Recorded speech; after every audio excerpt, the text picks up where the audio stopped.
నమస్తే, welcome to mega nine TV. This is Siraj. Bharat నిర్వహించిన operation సింధూర్తో పాకిస్తాన్లోని ఉగ్రవాద సంస్థ జైషే మొహమ్మద్ కోరలు తీసిన పాములా తయారైంది.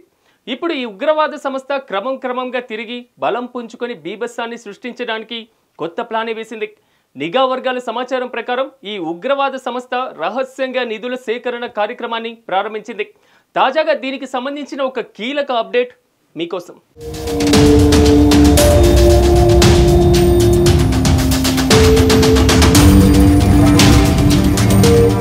పాకిస్తాన్ వ్యాప్తంగా 313 కొత్త ఉగ్ర సంస్థలను నిర్మించాలని ప్రణాళికలు రూపొందిస్తున్నట్లు సమాచారం. ఇంటెలిజెన్స్ వర్గాల ప్రకారం అక్కడ కొత్తగా జైషే మొహమ్మద్ సంస్థలో చేరే ఉగ్రవాదులకు ట్రైనింగ్ ఇచ్చేందుకు, సురక్షితమైన ఆశ్రయం కల్పించేందుకు ఈ స్థావరాలను వినియోగించనున్నారు.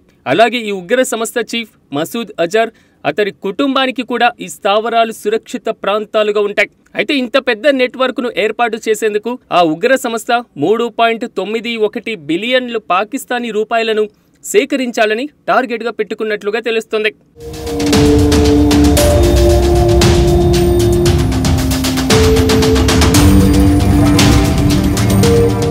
ఈ నిధులు సేకరించేందుకు మసూద్ అజర్, అతని సోదరుడు తల్హా అల్ సైఫ్ నాయకత్వం వహించనున్నారు. ఆన్లైన్లో నిధులు సేకరించేందుకు ఈజీ పైసా, సదాపే వంటి డిజిటల్ ప్లాట్ఫామ్లను వినియోగించాలని ఆ సంస్థ ప్లాన్ వేసింది. జైషే కమాండర్లు శుక్రవారం మసీదులలో ప్రార్థనల సమయంలో విరాళాలు సేకరిస్తున్నారు. గాజాలో మానవతా సహాయం పేరుతో ఈ విరాళాలు సేకరిస్తున్నారు, కానీ వాటికి ఉగ్ర కార్యకలాపాల కోసం వినియోగిస్తున్నారు. ఈ విరాళాలను ఫైనాన్షియల్ యాక్షన్ టాస్క్ ఫోర్స్ పరిశీలన నుంచి తప్పించడానికి ఈజీ పైసా, సదాపే వంటి డిజిటల్ వ్యాలెట్ల రూపంలో ఉపయోగిస్తున్నారు. ఈ డిజిటల్ వ్యాలెట్లు మసూద్ అజర్ కుటుంబానికి చెందిన మొబైల్ నెంబర్లతో రిజిస్టర్ అయ్యాయని దర్యాప్తులో తేలింది.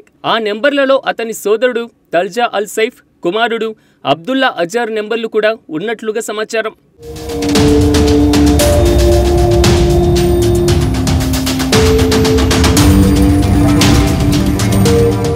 జైషే మొహమ్మద్తో లింక్ అయినటువంటి విరాళాల రసీదు కాపీ కూడా కనుగొన్నట్లు ఇంటెలిజెన్స్ వర్గాలు తెలిపాయి. 3.94 బిలియన్ పాకిస్తానీ రూపాయలు పాక్ డిజిటల్ వ్యాలెట్లను వెళ్తున్నట్లు దర్యాప్తులో ఆధారాలు కూడా దొరికాయి. సదాపే అకౌంట్ మసూద్ అజర్ సోదరుడు తల్హా అల్ సైఫ్ పేరు మీద ఉంది. ఇది పాక్ మొబైల్ నెంబర్ కు లింక్ చేయబడింది. అలాగే ఈ నెంబర్ జైషే మొహమ్మద్ హరిపూర్ జిల్లా కమాండర్ అఫ్తాబ్ అహ్మద్ పేరు మీదుగా రిజిస్టర్ అయింది.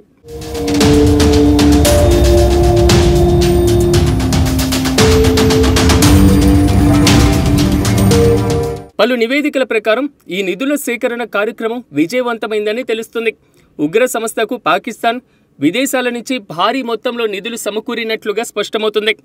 జైషే ఉగ్ర సంస్థ ఈ నిధులతో మెషిన్ గన్స్, రాకెట్ లాంచర్లు, మోటార్లు వంటి ఆధునిక ఆయుధాలను కొనుగోలు చేసిందని దర్యాప్తు సంస్థలు పేర్కొన్నాయి. కొత్త ఆయుధాలు, విస్తరించినటువంటి మౌలిక సదుపాయాలతో జైషే మొహమ్మద్ ప్రపంచంలో కొత్త బీభత్సాన్ని సృష్టించడానికి సిద్ధంగా ఉందని నిఘా సంస్థలు వెల్లడిస్తున్నాయి. అధునాతన రహస్య కమ్యూనికేషన్ సహాయంతో ఉగ్రవాద సంస్థ నాయకులు వారిని గుర్తించకుండా ఎప్పటికప్పుడు జాగ్రత్తలు తీసుకుంటూ నిఘా నీడకు దొరకడం లేదు.